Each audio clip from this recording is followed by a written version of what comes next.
Welcome everyone, this is Viking, and today we're going to cover assisted flight in the Ka-50. We're going to talk about the autopilots, how they help you, how they can work against you, and how to prevent the feeling that you're fighting the aircraft while you're flying it. First of all, I'm pointed more or less straight down this taxiway here, and because I do not have Flight Director on, I've got the autopilots enabled. If I use the rudder pedals to turn left, and then release the rudder pedals, it'll snap me back to the heading that I was facing before. If I want to prevent this or adjust it, I can disable heading hold, and then if I turn myself this way, maybe I want to be pointed right at that small tree just in front of my pitot tube, then right as I'm pointing the pitot at it, I hit heading hold again. I enabled that just with a keybind just as I was pointing right at it, and it'll keep me pointed at that thing. Another way that, or if I turn on Flight Director and turn it this way, and then turn Flight Director off, it'll pull me back to the heading that I had before I turned on Flight Director. It's actually not doing a great job of snapping it right to that tree, but that's something that you'll notice. If you turn Flight Director off, it'll try to drag you back to more or less the heading that you had before. Now, if you hold down the trimmer button, the aircraft will behave as though Flight Director is on. So I'm going to hold down the trimmer. I'm going to swing myself over in this direction. And then I'm going to dip my nose a little bit and release the trimmer. I'm manually managing the collective. But it's just going to hold me on this course indefinitely. If you're going over a long distance, it'll need a little bit of correction as you fly. But because this is stable, I can afford to take my eyes off and go heads down to check an instrument or whatever I feel like doing.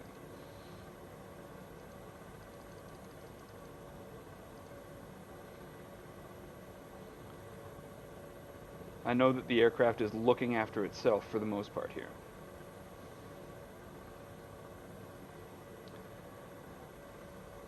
And we're going to skip by the actual runway.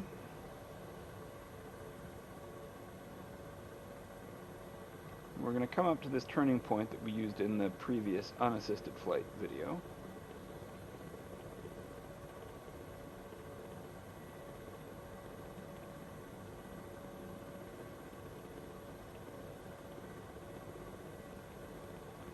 Then I'm going to hold the trimmer in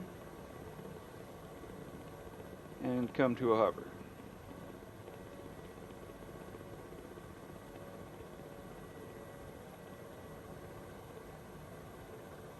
I'm not actually using the auto hover.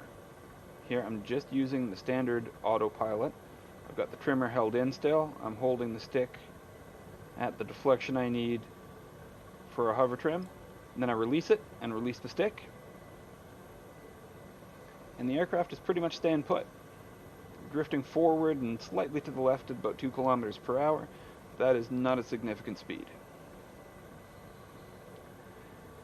Now, if I want to make that turn, I can't just use the rudder, because if I try and release the rudder, it'll snap me back to where I was. So what I'm going to do is turn off heading hold, spin myself to the left,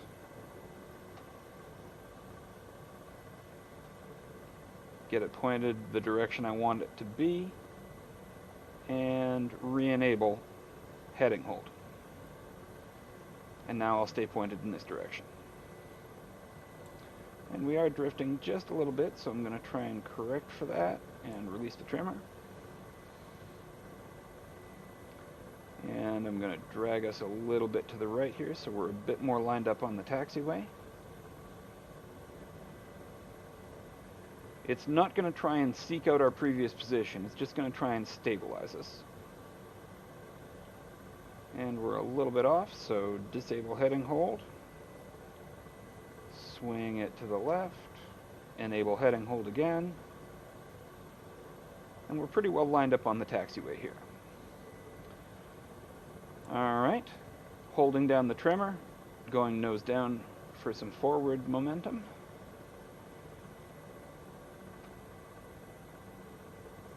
And now that I've got the stick where I want it to be, I release the trimmer. And I still have to manually manage the collective because the forward airspeed generates some translational lift. And I'm holding down the trimmer and doing some rudder pedal to the left. Release the trimmer.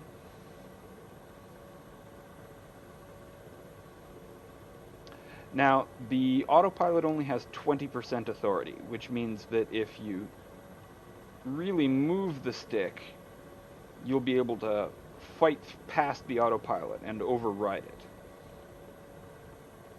But when you release the stick, it'll try to come back to what it was doing before.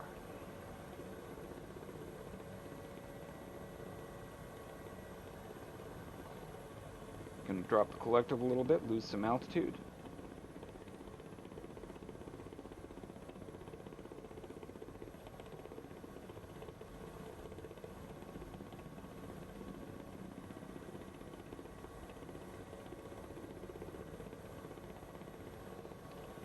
Going to bring us a little bit left just by I'm not holding down the trimmer at this point, I'm just overriding the autopilot. A little bit of left stick. Release it. That's the altitude warning beep, I'm not concerned. And then as we come up to the turning point, I'm going to want to regain my hover trim. So I'm going to hold in the trimmer, and that'll make it act like flight director's on.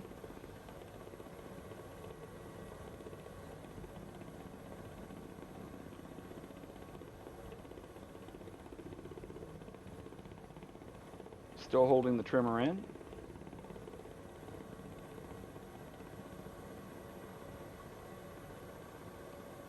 I'm doing some manual management of the collective as I'm doing this. And I've released the trimmer and released the stick. I'm drifting forward at 6 kilometers per hour. I'm gonna, without using the trimmer, I'm gonna push past that, get myself some forward speed.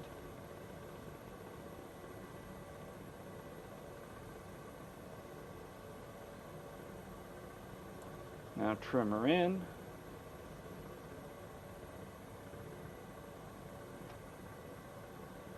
Ditch that speed and trimmer release. We're actually moving backwards ever so slightly and to the right. Trimmer in, counteract the drift. Yeah.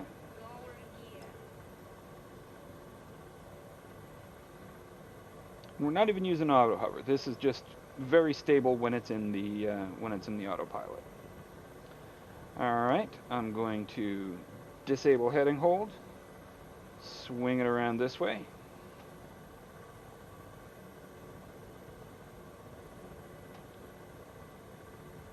Turn heading hold back on. Gonna overpower the autopilot to bring us right a little bit.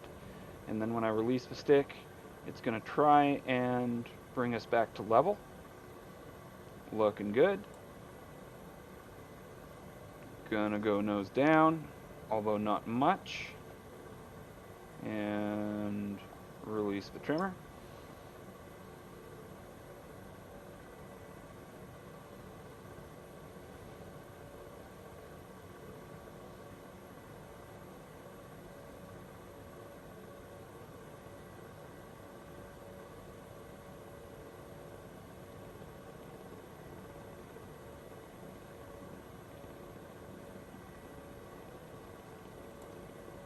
Bring it a little bit with the trimmer in, going to bring it a little bit left, point it the way I want it to be, release the trimmer, release the stick.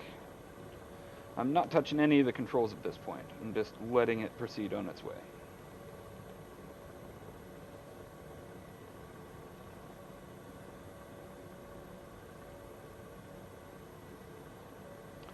Alright, now I'm going to turn heading hold off again. And I'm just going to use the pedals to point us this way. And the autopilot is going to try to maintain the same forward velocity it had before. And if I like where it's going, heading hold back on.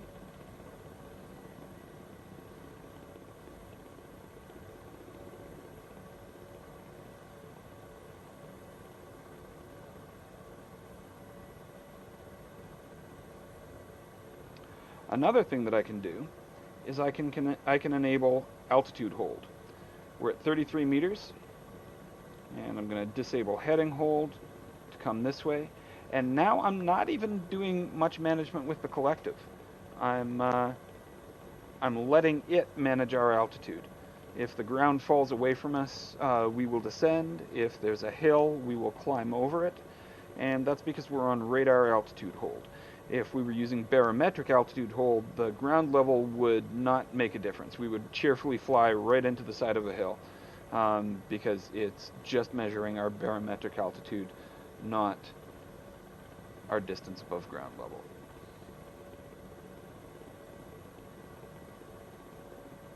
And technically I am touching the stick because there are buttons on it that I'm using, but I'm not deflecting it at all.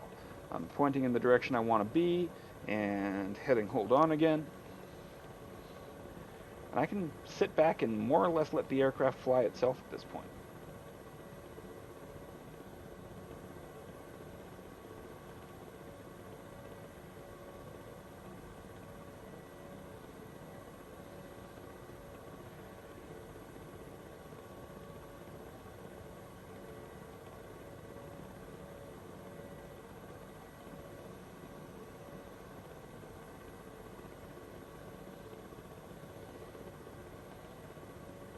We're coming up to a turn, so I'm going to disable heading hold.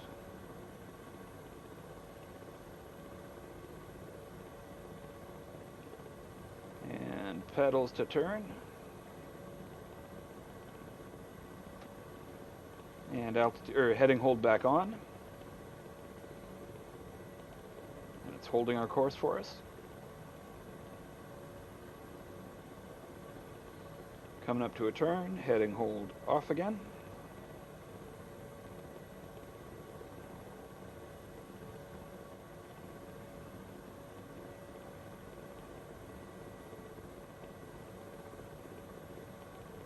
And heading hold on. You don't have to have heading hold on your HOTAS, but I like to bind it there because I don't really want to have to look down and click a button when I'm trying to see how I'm lined up for something.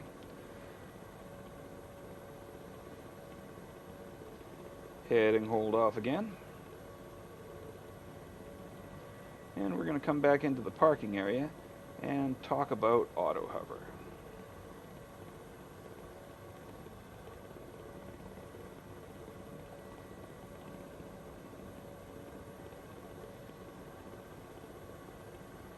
Now, auto hover doesn't work if you're in double-digit speeds. So you want to be 9 kilometers per hour or less, really ideally 5 kilometers per hour or less.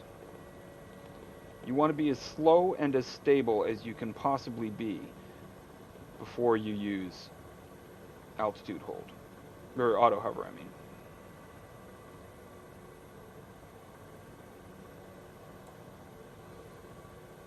I'm going to turn off altitude hold here. And actually I'm going to turn on flight director to just sort of spin things around. I'm also going to lower the gear here.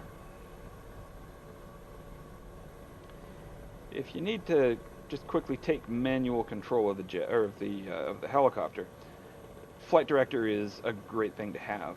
Just remember to hit the trimmer at least once before you exit flight director, otherwise it'll try and spin you around to whatever direction you were in before. Alright, flight director's off. I'm using the trimmer to fine-tune this. And looking good. Alright, now I'm going to turn on auto hover, and altitude hold automatically comes on when you're in auto hover. And also you get this symbology on your HUD. Now, earlier I spoke about how the autopilot only has 20% authority, and that also includes auto hover. If I move the stick far to the right, I can overpower it. And that square that's moving away from the circle represents where we ought to be. It's where we decided that auto hover should hold us. And so if I release the stick and just sit back and touch nothing, the aircraft will actually try to bring the square into the center of the circle again to bring us to the spot that we wanted to be.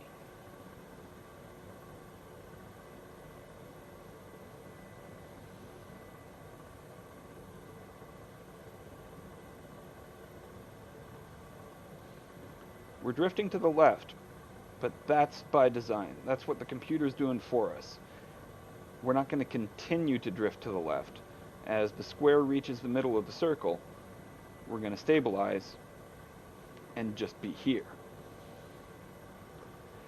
Now, if I wanted to be further to the left, like if I wanted to touch down on the left-hand part of this parking area here, I could overpower the autopilot with the stick,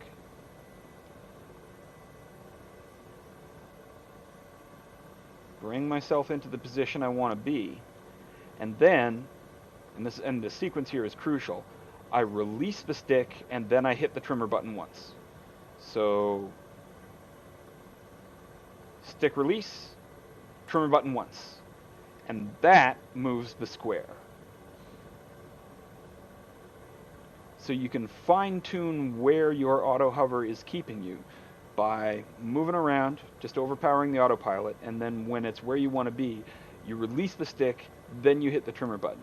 If you hit the trimmer button without releasing the stick, it will trim the aircraft, and you will be drifting perpetually to in whatever direction you were holding when you hit that trimmer button.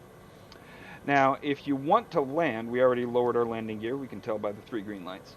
If you want to land on a very precise point and you want auto hover to assist you with that, then what you do is you disable altitude hold. Actually, no, I'm going to re-enable altitude hold, and then I'm going to use the auto descent feature on the collective.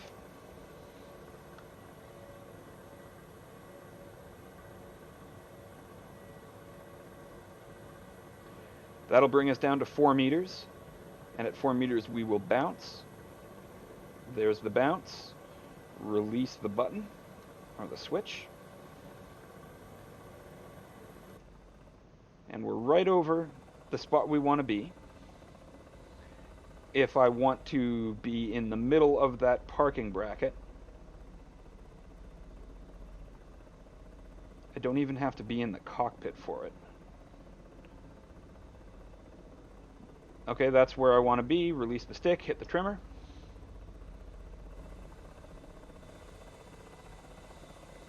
So if I want to hit square in the middle of this parking lot spot, I can trust auto hover to keep me here. And I'm at 4 meters. I'm very low down. Auto descent won't take me any further. So I disable altitude hold. And then I reduce collective. I'm even going to hit the wheel brakes ahead of time so I don't roll. Boom. Now disable auto hover once you're on the deck. But also note that all of your autopilot channels have turned off. You can turn them back on, it's fine, but remember that if you land while auto hover is on, those are going to turn off. Don't take off that way, it'll make the aircraft difficult to control, it'll make your trimmer not work. It's definitely something to keep in mind. And also left control T is reset trimmer. Never ever use this in flight, but when you touch down, like if you look at the overlay down here, I'm going to hit left control T as in tango. It resets your trim. If you do that in flight, your nose will pitch up dramatically, and you may have a little panic attack. You definitely won't like what's happening. So don't hit that in flight, but when you land, it means that you basically won't need the wheel brakes anymore because you are in ground trim and the rotors are not pushing you anywhere.